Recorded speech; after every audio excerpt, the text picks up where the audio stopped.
Okay, for this video I wanted to do a outdoor flight. I wanted to test the position hold in a little bit of breeze, and I also wanted to just do a little sport flying. I notice a lot of these beginner quad type videos. Most people are just kind of buzzing around and flying really, I guess, conservatively a little bit. And I don't know if that's intentional or if it's just a lack of skill or experience. I'm not the greatest quad pilot, but I do enjoy flying, and I've been flying for almost a year now.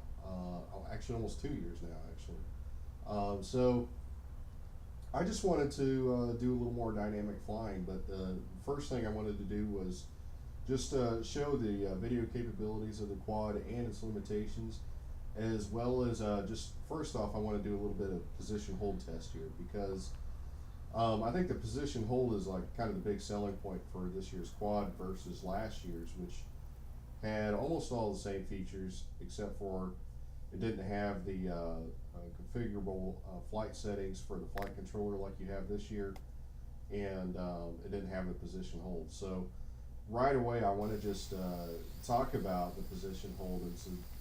It's using an optical flow sensor. I talked about it in my last video, but if you notice right here, basically I'm doing some flying and I'm not putting any input into the controller. You can see that it's moving around a little bit, and I think maybe some people may not understand why position hold is important for new flyers, but if you're really new to this hobby and you don't really understand the mechanics of operating the transmitter and stuff, this position hold is huge. It's really, really good training wheels for new flyers because essentially you can actually get it up fairly high in a light breeze and it's not going to fly away, as long as you don't push it too far. Now I'd say this is about my limit, and I don't know what the altitude was here, but this is about as far as I would push it vertically. And something that you're noticing in the video right here is I'm flying at sunset, and anytime you're going to point that camera at direct sunlight, especially, the aperture, the digital aperture, is going to close and it's going to let less light in. So that's why you get a darker image. And here again, I've got it in position hold. I'm a few feet off the ground and it's just sitting almost perfectly still. I mean, for the price, for the availability, you really can't beat it. I don't know if there's any drones on the shelf that at a retail store that are going to offer this kind of position hold. There's none that I know of. Now you can shop overseas and you can order drones from China and whatnot, or on Amazon and whatnot, that are going to offer position hold as well, but this is the only one I know of that you can go to a retail outlet and get it. And so this is great for people that are just an impulse buy. I want to learn how to fly drones, they look neat, I want to record a little bit of video. This is like as good as you're going to find as far as just getting the whole package. It's priced around $88-$90, somewhere around there, which is very close to the price of the Sky Viper Journey, which is the GPS enabled one. But like for me personally, some of the stuff that the Journey does is neat, but it's really not stuff that I look for in a quad necessarily. So I felt like this was just that kind of good middle ground. So now for this part, I'm just going to take it out of optical flow mode, and I'm just going to have altitude hold on, and I'm just going to do a little more sporty flying, just push it a little bit harder. Like I said, most videos, people just kind of take the quad up high and get a view of their neighborhood or wherever. And I personally, my flying style is I love to fly in proximity. I like to fly low. I like to get really close to the ground. I like to get really close to objects. I mean, to me, that's the freedom that flying a quad gives you. And because of how I fly, I do tend to crash a lot. And something I appreciate about Sky Vipers, even if they aren't like the most perfectly dialed in quad that you can get, they do tend to be rugged. And I've heard other people complain about, oh, this broke, that broke, and I've flown enough to where if I break a Sky Viper quad, I've really goofed up and I did something I shouldn't. I mean, apart from motors going out, I mean, as far as the overall strength of the build of their quads, I always know that if I crash into a tree, even the ground, a wall or whatever, it's very likely going to be able to just get right back up and fly again. And I actually do crash later in this video, so I'm just going to let you know right now.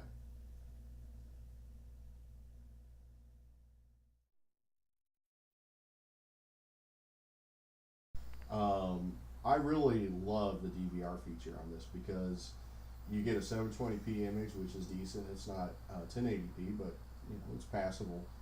And but like I said before, you want to keep its limitations in mind. As long as the camera isn't pointed directly at the sun, then you get a nice balanced image where you're like you've got a good mixture of light and dark.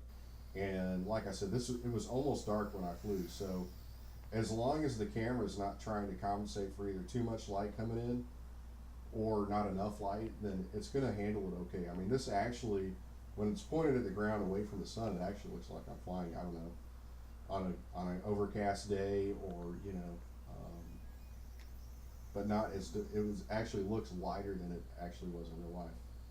But so yeah, that's just mainly the point of this segment right here. Is I just wanted to fly, push it a little bit harder. Sometimes here I'm going full tilt, giving it maximum pitch forward to see how fast it'll go.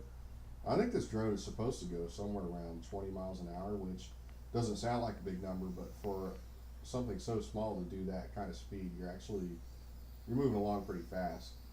And I don't know if there's very many people who are actually interested in FPV in this price range, but I've actually debated about doing an FPV video where I attach an additional camera to the top of the drone.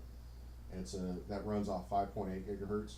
Something a lot of people don't realize probably is that the Wi-Fi signal that you're getting from the video camera on the drone in real time, it's running off 2.4 gigahertz, and it's sufficient for taking video. But if you want to fly an FPV and really fly fast and sporty and in proximity, it has too much lag really to be usable.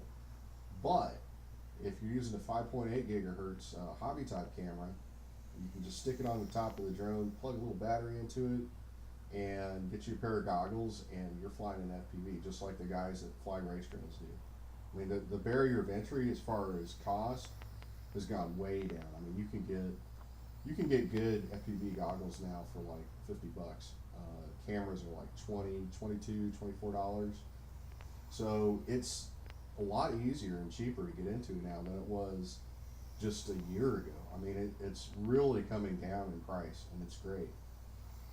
I think one of the kind of issues I have about this camera, though, as far as the way it's fixed to the aircraft, you can point it down. You can actually point it straight down, which is nice. So you can preset the angle on the camera. Now, what I personally learned from flying, like you're seeing where it's pointed at the ground a lot, that's because the camera angle doesn't really point upward at all. So if you're flying fast and you're pitching forward, the camera is going to point straight down almost. Well, not straight down. I apologize. Maybe close to a 45-degree angle. And when it does that, if you're low to the ground, then you're just going to see video of the ground. But if you could pitch the angle of the camera upward at somewhere close to a 45-degree angle, you're always going to get a good upward view. And then when you tilt forward, when you give it a full pitch forward like I'm about to do here, you're not looking at the ground all the time. You're actually looking straight up ahead of you, because the angle of the quad and the camera line up to where you get a nice level view. So that's just kind of an explanation of what happens when you see these videos where, in this case, I'm flying fast and I'm flying low. That camera, because of the tilt of the quad, it's pointing so low that you just get a neat view of whatever you're flying, whatever ground you're flying over. So yeah, that would be great if they could increase the angle on the camera to an upward angle. So if you're flying fast, because these quads, I mean, you could race them if you wanted to. I mean, there's no stopping you. It's just a matter of having other people to race against. But you could absolutely do it, and you could FPV race just like the guys that are flying $200 to $400 quads do, with brushless motors and all the rest. Now right here, I kind of crashed, I kissed the ground a little bit. Um, I'm not sure what happened, if it just temporarily lost signal. Um, but the end result is the quad's perfectly fine. I do want to point out, I put the duration of the video of the flight over in the right hand corner because I know a lot of people are interested in flight times, and I have to say, I want to be very clear on here. I was actually using an 850 milliamp hour Tattu 3.7 volt battery, and I'll have a link to it below if you're wanting to get a little bit longer flight times. And I think for most brush quads, toy quads in this range, you're usually 10 minutes is usually going to be like optimal. I mean, a lot of times they'll say 12-minute, 15-minute flight time. Usually that's bogus. Um, some quads can do it. The brushless quads, the more higher end quads can go over 15. You know, a DJI can do like a half hour. Some of these, like the Mavic and Phantom and whatnot. But for the toy quads, most of the time you're going to be looking at about a 10-minute flight. But I part of the reason why I did this video and recorded the flight time was I wanted to show what kind of flight time you can get when you're really pushing it, when you're actually giving it full power and really cranking it around, as opposed to just kind of hovering around and taking video. So yeah, I nearly got, I think, let's see, it was an almost 12-minute flight. I think it's out of juice here. So yeah, about a 10.5 minute flight off an 850 milliamp hour, which is 200 milliamp hours more than the stock battery. So I just want you to know that up front. But anyway, that's all I got, and just want to do a little outdoor demonstration. And if you want to know more about this quad, let me know. I'll make more videos. Thanks for watching.